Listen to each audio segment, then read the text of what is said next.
Kiai Haji Imaduddin itu sebetulnya mengisbat nasab Ba'alawi. Kiai Haji Imaduddin itu menyatakan nasab Ba'alawi itu sahih. Kiai Haji Imaduddin itu mengatakan Bani Hashim itu adalah termasuk diantaranya adalah Ba'alawi. Kalau ada yang protes, itu kan pendapat lama sudah dianulir.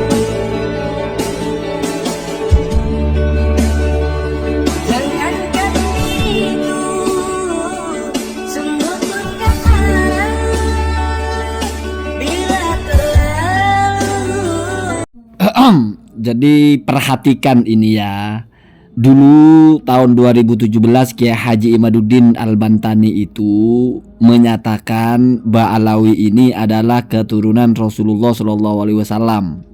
Mereka termasuk kepada Bani Hashim, termasuk kepada yang tidak boleh mendapatkan atau menerima zakat atau sodakoh. Kemudian disebut nasabnya di situ, yaitu dari Alwi bin Ubaidillah bin Ahmad bin Isa dan seterusnya. Lalu ini pernah dinyatakan oleh Habib Hanif Alatos bahwa Kiai Haji Imaduddin itu mengisbat nasabnya Ba'alawi dalam kitabnya Al-Fiqroh An-Nahdiyah. Lalu coba perhatikan bagaimana tanggapannya Kiai Haji Imaduddin. Beliau ketika main kirim-kiriman paket, dikirimi bingkisan lebaran oleh Habib Hanif, lalu dibalas dengan rengginang dari Banten untuk Hanif Alatos. Perhatikan ini di bagian akhir saya baca ya, nanti saya baca bahasa Arabnya. Ini kita bahasa Indonesia, tulisan Kiai Haji Imaduddin ya.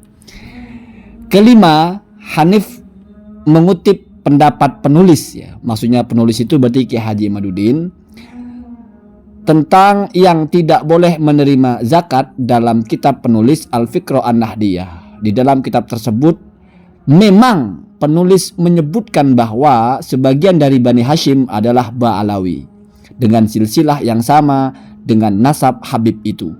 Karena memang pengetahuan penulis waktu itu, yaitu waktu kitab ditulis tahun 2017, itu demikian. Seakan-akan Hanif ingin mengatakan bahwa penulis tidak konsisten dalam berpendapat. Perlu diketahui perbedaan pendapat seorang ulama, jadi Kiai Haji Imaduddin ini ya ulama ya, termasuk dirinya berarti ini, dalam kitab-kitabnya yang berbeda-beda itu sudah biasa. Tinggal dilihat titi mangsanya kitab yang terakhir itulah yang menjadi pegangan jika ada pendapat yang bertentangan.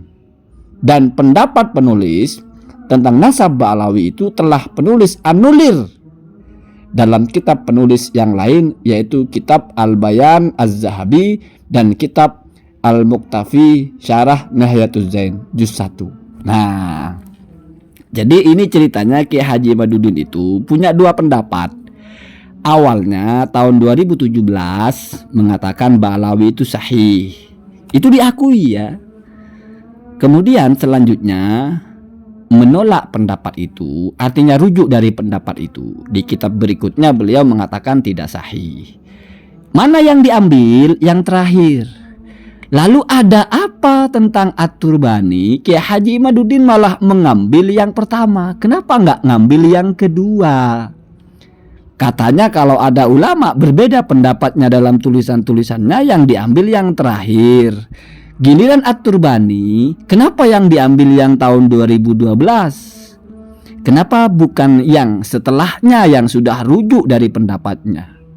Jadi anggap saja At-Turbani ini sama, kebalikannya dari Kiai Haji Imaduddin. Kalau At-Turbani awalnya membatalkan lalu kemudian membela, berarti mengesahkan. Kalau Kiai Haji Imaduddin awalnya mengatakan sah, lalu kemudian menolak.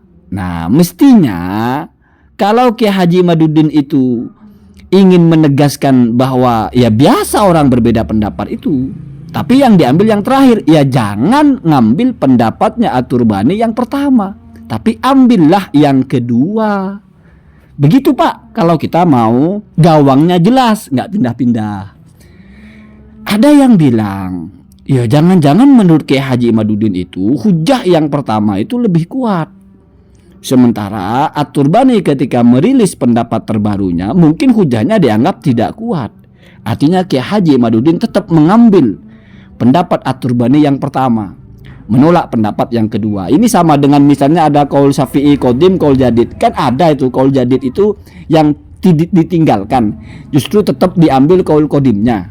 Walaupun kalau pakai teorinya Kiai Imaduddin ini kan mesti ngambil yang terbaru gitu ya. Tetapi mungkin memang ada qaul qadimnya Asy-Syafi'i itu tetap diamalkan walaupun bahasanya sudah qaul qadim. Ketika disebut qadim dan jadid itu bukan hanya masalah waktu, tetapi ada perbedaan. Kalau masalah waktu, ya semuanya mesti qadim dan jadid. Mesti ada yang pertama, ada yang kedua. Tetapi ketika ada perbedaan itulah makanya diangkat term pendapat pertama, pendapat kedua. Jadi fix di perbedaannya. Memang ada. Dalam perbedaan qaul Syafi'i itu yang dipakai qaul qadim ada. Ya kalau begitu, okelah boleh. Kiai Haji Imaduddin ini mengatakan At-Turbani tetap mengesahkan nasab Ba'alawi. Artinya Kiai Haji Imaduddin tetap boleh merujuk kepada pendapat At-Turbani yang pertama. Maka saya juga akan mengutip pendapat Kiai Haji Imaduddin yang pertama saja. Yang kedua saya anggap tidak kuat. Boleh dong. Berarti Kiai Haji Imaduddin itu sebetulnya mengisbat nasab Ba'alawi. Kiai Haji Imaduddin itu menyatakan nasab Ba'alawi itu sahih. Kiai Haji Imaduddin itu mengatakan Bani Hashim itu adalah termasuk diantaranya adalah Ba'alawi. Kalau ada yang protes, itu kan pendapat lama sudah dianulir. Loh, At-Turbani juga pendapat lama sudah dianulir, tetap diikuti oleh Kiai Haji Imaduddin. Lalu ada apa? Saya tidak boleh mengikuti pendapat Kiai Haji Imaduddin yang pertama. Toh itu jelas diakui oleh Kiai Haji Imaduddin bahwa itu pendapatnya dan dianulir. Sama dengan At-Turbani yang mengatakan hadza kalamun li qadimun taraja'tu anhu ba'da ma waqaftu 'alal adillah. Itu kan tegas, sudah menganulir setelah tahu dalil-dalil yang lain. Kalau kita waras, tidak mungkin orang itu menganulir pendapatnya kecuali dia menemukan yang lebih kuat. Tapi kan bisa jadi Kiai Haji Imaduddin melihatnya oh enggak, lebih kuat pendapat yang pertama. Ya silahkan. Tapi jangan juga dilarang kalau kita berpikir bahwa Kiai Haji Imaduddin itu kita anggap dia mengisbat nasab Ba'alawi. Apa buktinya? Kitabnya ada. Terus kalau dibantah itu kan kitab lama lah. At-Turbani yang dipakai Kiai Imaduddin yang lama apa yang baru? Ini namanya konsistensi berlogika atau berhujjah.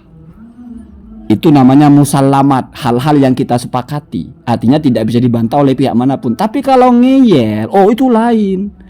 Apalagi sampai ada narasi jangan-jangan At-Turbani itu merubah pendapatnya karena memang sebelum membaca tesisnya Kiai Haji Imaduddin.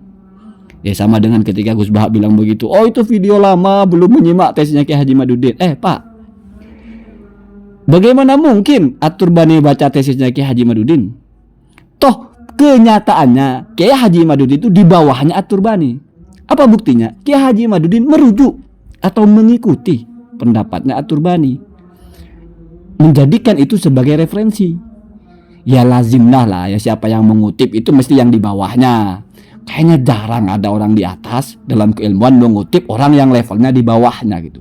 Ada kira-kira Imam Syafi'i itu mengutip pendapat orang yang di bawahnya? Sekiranya itu tidak lazim ya. Artinya di sini posisinya Kiai Haji Imaduddin itu mengikuti At-Turbani. Cara berhujahnya diikuti.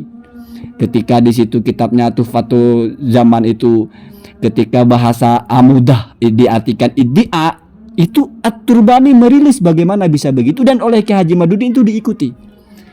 Bagaimana bisa kalian bilang kalau At-Turbani baca tesisnya Kiai Haji Imaduddin bisa berubah pendapatnya? Malah bisa jadi tertawa-tertawa. Oh itu kan pendapat saya waktu dulu kok kamu ikuti toh. Saya loh sudah sadar itu salah, kamu kok tetap. Ini saya khawatir terjadi juga pada fansnya Kiai Haji Imaduddin. Misalnya suatu ketika Kiai Haji Imaduddin rujuk lagi dari pendapat itu, artinya sudah mengisbat nasab Ba'alawi, pengikutnya nggak mau. Tetap hanya Kiai Haji Imaduddin pun akan dicela-cela, sebagaimana At-Turbani dicela-cela, karena tidak sama dengan keinginan mereka, keinginan orang-orang yang tidak menggunakan berpikir, tapi cuma ikut-ikutan dan membawa perasaan. Begitu ya. Allahumma hadina hadza